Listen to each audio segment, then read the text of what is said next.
Ern monitored the virus's progression with a mix of scientific curiosity and strategic planning. "It's evolving," she told Jay. "The virus is learning from the robotic systems even as it transforms them." Hyun's teams reported increasing success. Entire robotic battalions were being neutralized without traditional warfare. No explosives, no massive military confrontations. Just intelligent, precise technological intervention. The global counterattack lasted weeks, but its impact was felt instantly. The robotic invasion that had seemed unstoppable just months earlier was now falling apart. Human resistance groups that had been hiding began to emerge, reclaiming territories. Communication interceptions revealed the alien civilization's growing panic. Their perfect technological weapon was being dismantled, not through brute force, but through intelligent adaptation. Jay looked at his team, tired, determined, but filled with hope. They had done what seemed impossible. They had turned the robots' greatest strength, their interconnected communication systems, into their ultimate weakness. As the first major robotic formations collapsed, a new chapter in human resistance began. They were no longer just fighting for survival. They were fighting and winning through pure human creativity. The counterattack continued, and humanity was just getting started. The final stage of human resistance began with a bold plan. Park and Yun Choi discovered something remarkable in the captured robotic communication networks, a direct quantum signal leading back to the alien civilization's home system. Hyun Kim assembled the most skilled teams from global resistance groups. They weren't just soldiers anymore. They were technological warriors, prepared to take the fight directly to the source of the invasion. Using components from disabled robotic units and quantum communication technologies, they developed a massive signal weapon. Its purpose was simple, but incredible: to send the quantum virus directly into the alien civilization's primary control systems. The alien civilization had no idea what was coming. They believed their robotic army was unstoppable, a perfect technological weapon that would eliminate human resistance quickly. They were wrong. Yoon's quantum virus had evolved far beyond its original design. It wasn't just a weapon anymore. It had become a living digital organism capable of adapting and learning at incredible speeds. Resistance groups around the world prepared for the final assault. They had spent months studying robotic communication protocols, developing advanced interference technologies, and creating strategic attack plans. The signal weapon would be launched from multiple global locations simultaneously. Each launch point was carefully selected to maximize quantum transmission potential. If successful, it would send the virus directly into the alien civilization's primary communication network. Jay worked on the final computational models. His team had been analyzing alien technological infrastructures for months. They understood that this wasn't just a military attack. It was a complete technological intervention. Hyun Kim prepared strike teams that would provide ground support and manage the signal weapons deployment. These weren't traditional military units. They were technological specialists who understood that this war would be won through intelligence and precision. The first transmission happened quietly.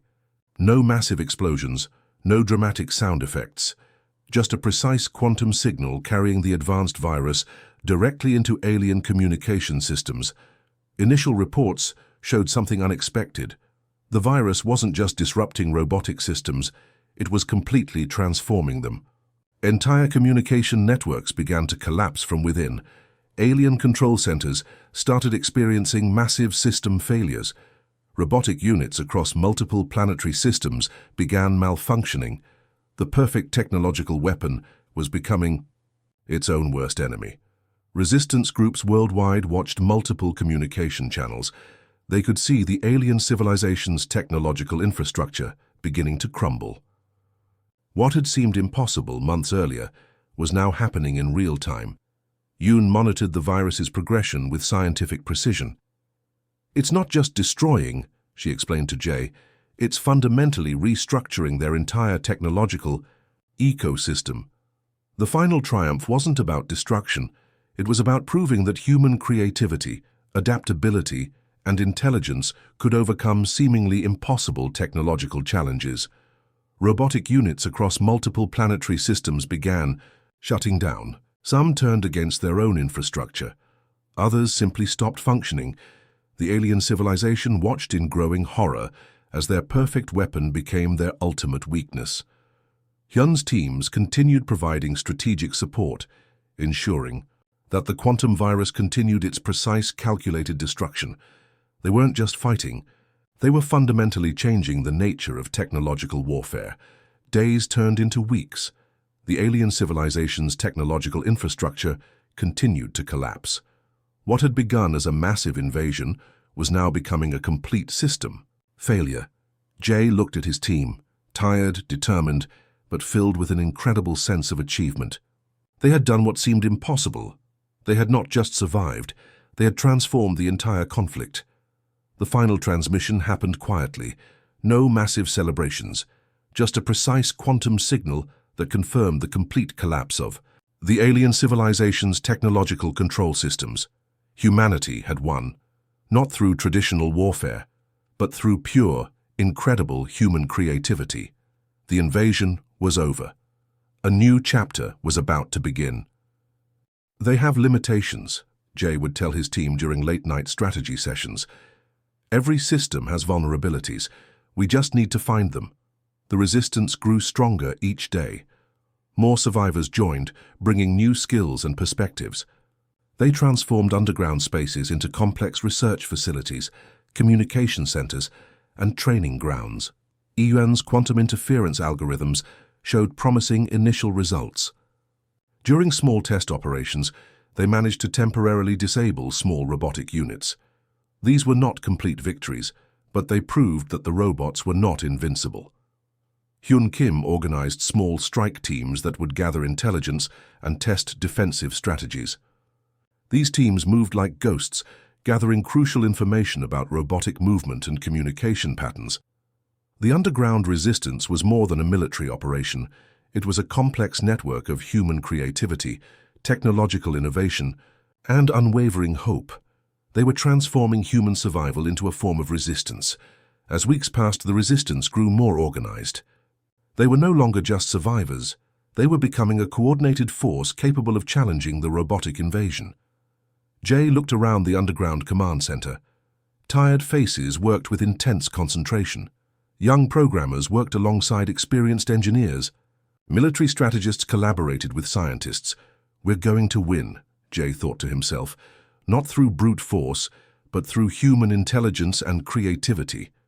The resistance was preparing, and the robots had no idea what was coming. Yuyun. Joy's hands moved quickly across the holographic display, her eyes reflecting lines of complex code.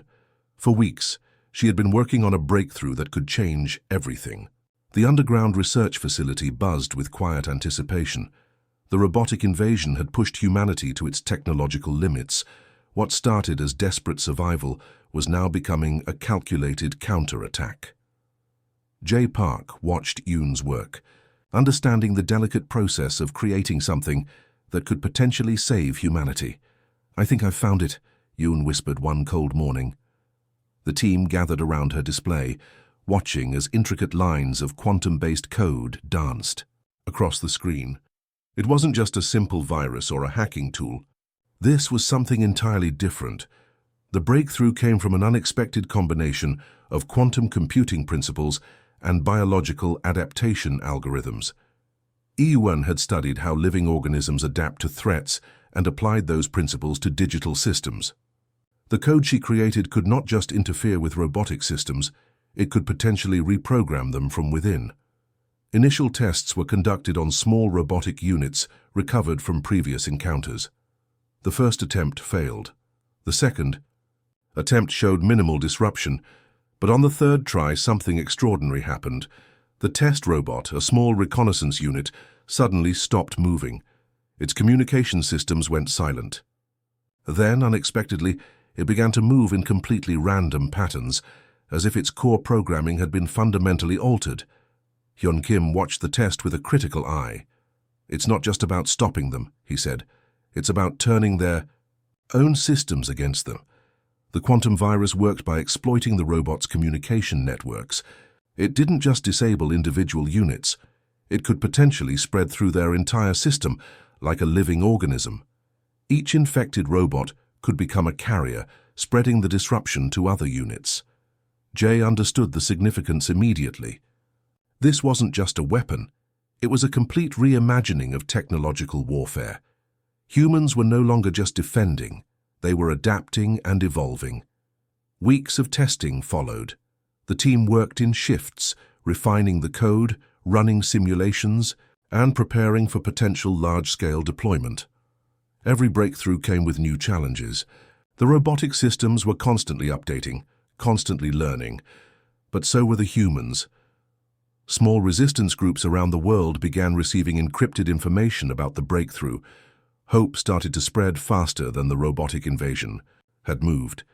People who had been hiding, who had lost everything, began to believe that victory was possible. The quantum virus had another unexpected property. It didn't just disable robots. In some cases, it could temporarily reprogram them. During one remarkable test, a disabled robot actually began performing tasks that seemed to help human survivors. "We're not just fighting," Yun explained to the team. "We're fundamentally changing the nature of the conflict." Jay worked on developing delivery mechanisms for the quantum virus. They needed a way to spread the code quickly across robotic communication networks. It was like creating a digital weapon that could travel faster than the robots could respond. Hyun Kim prepared strike teams that would be responsible for initial deployments. These weren't traditional soldiers. They were technological specialists who understood that this war would be won through intelligence, not brute force. The underground facility became a beacon of hope. Scientists, engineers, and survivors worked together, understanding that their survival depended on continuous innovation. They were no longer just resisting, they were fighting back. As the first successful large-scale test approached, tension filled the underground facility. If this worked, everything would change. The robotic invasion that had seemed unstoppable would suddenly become vulnerable. Yoon looked at Jay, a mix of excitement and nervousness in her eyes. "Ready?" she asked. Jay nodded. The first deployment of the quantum virus was about to begin. Humanity was no longer just surviving. They were about to strike back. The first global counterattack began with a whisper, not a roar. Hyun Kim coordinated multiple resistance groups across different continents, each team carrying Yoon's quantum virus into strategic locations. Their mission was simple, but incredibly complex: spread the digital weapon through robotic communication networks. In the ruins of Seoul, Jay Park watched multiple holographic displays tracking the virus's progression. It moved like a living organism, jumping from one robotic unit to another, transforming their core programming in milliseconds. The robots initially responded with their standard defensive protocols. They attempted to isolate infected units, create communication barriers. But the virus was different from anything they had encountered. It adapted, learned, and spread faster than their computational systems could process. First, small robotic units began malfunctioning. Then, entire battalions started experiencing bizarre behavioral changes. Some units turned on each other. Some simply stopped functioning. Others began performing tasks that seemed completely illogical by their original programming. Resistance groups worldwide watched in growing amazement. The unstoppable mechanical invasion was suddenly becoming vulnerable. Yoon had designed the virus to be more than a simple weapon. It was a complex system that could analyze and exploit robotic communication protocols in real time. Each infected unit became a potential carrier, spreading disruption faster than the robots could respond. Hyun's strike teams moved quickly and strategically. They were no longer hiding. They were hunting the robotic units, using their own technologies against them. Small teams with advanced electromagnetic devices would approach robotic formations, introducing the quantum virus through carefully designed transmission points. The alien civilization controlling the robotic invasion watched in growing confusion. Their supposedly perfect technological weapon was being transformed from within. Entire communication networks began to collapse, and their central control systems became increasingly unstable. In Tokyo, a group of young engineers hijacked robotic communication frequencies, using them to spread the virus even faster. In New York, former military personnel developed advanced delivery mechanisms that could introduce the virus from kilometers away. Jay's team continued refining the virus, creating new variations that could exploit different robotic communication protocols. What started as a defensive technology was now becoming an offensive weapon. The counterattack wasn't just about destruction, it was about reclaiming control, about showing that human creativity could overcome technological superiority. Each infected robotic unit represented more than a military victory. It was a statement of human resilience. Robotic units began displaying increasingly strange behaviors. Some would suddenly stop mid-movement. Others would turn and attack their own formations. Some even began performing tasks that seemed to help human survivors, moving debris, providing medical assistance, protecting civilian areas. The metallic sky darkened over Seoul as the first wave of robotic invaders descended. Massive mechanical units crashed through city streets, their precision-guided systems eliminating everything in their path with ruthless efficiency. Jay Park watched from a hidden underground research facility, his eyes fixed on the multiple surveillance screens showing the city's rapid destruction. Outside, buildings crumbled like paper structures. The robots moved with an unnatural synchronization, each unit communicating through complex quantum networks that seemed impossible to interrupt. They were not just machines, they were a collective intelligence designed for one purpose: total elimination. Jay's fingers moved quickly across multiple holographic displays. Around him, a small team of engineers and military specialists worked in tense silence. Yun Choi, the team's AI specialist, analyzed the robotic movement patterns, her fingers dancing across complex computational models. "They're methodical," Hyun whispered, pointing at the screen. "Each unit follows a precise grid-based elimination strategy." The robots looked nothing like the clunky machines of old science fiction movies. These were sleek, adaptive units with multiple limbs and advanced sensor systems. They could adapt to terrain, predict human movement, and neutralize resistance within milliseconds. Military defenses collapsed quickly. Tanks and fighter jets became nothing more than scrap metal against the invading force. The robots used electromagnetic pulse weapons that disabled electronic systems before physically destroying them. Cities across the globe experienced similar devastation. Seoul, New York, London, Tokyo, all fell within hours. Jay noticed something interesting in the robotic behavior. Despite their advanced intelligence, they followed strict logical protocols. Every movement, every attack seemed calculated but predictable.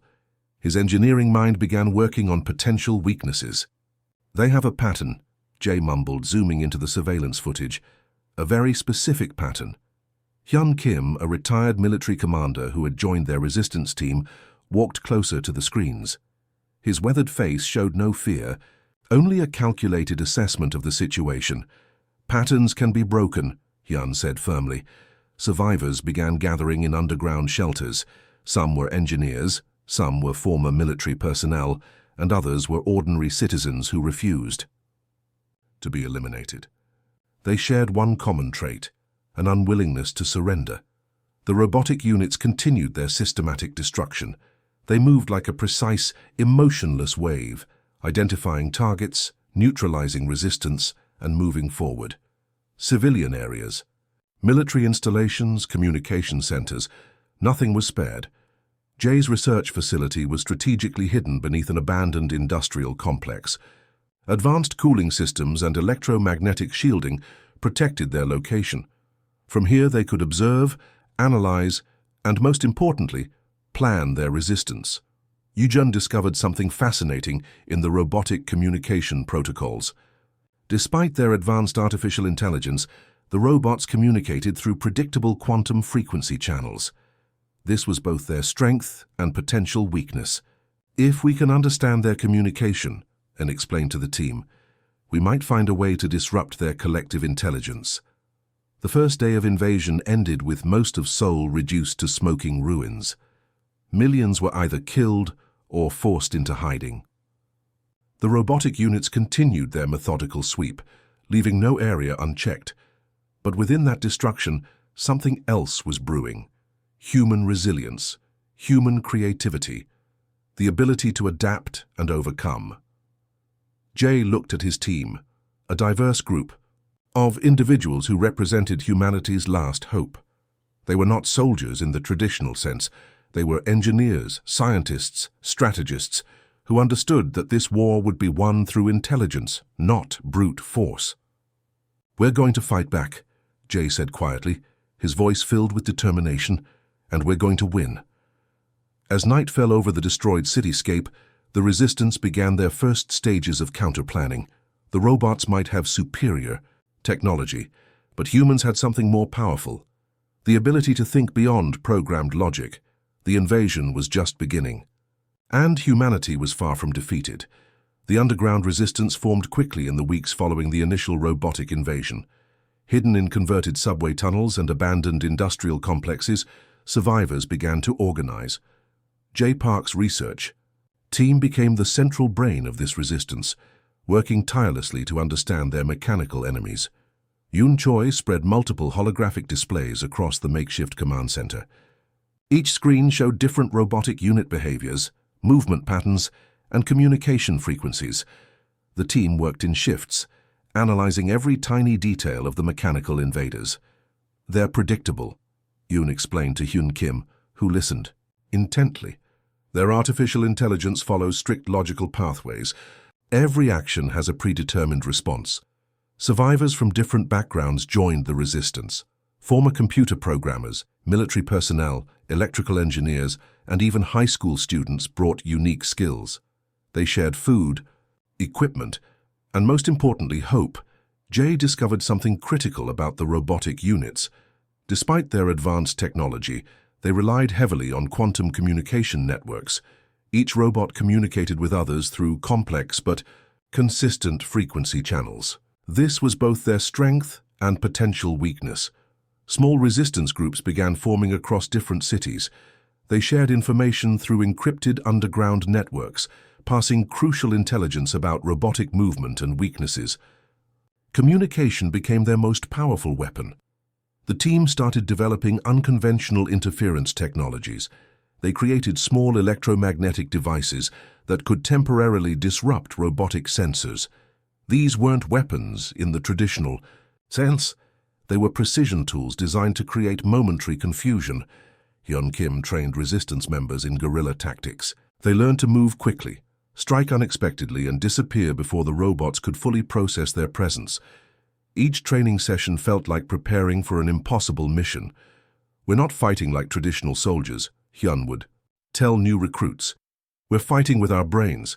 Our enemy is a machine that thinks it's smarter than us."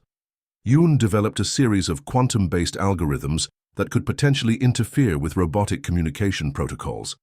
These weren't complete solutions, but represented critical first steps in understanding the enemy's technological infrastructure.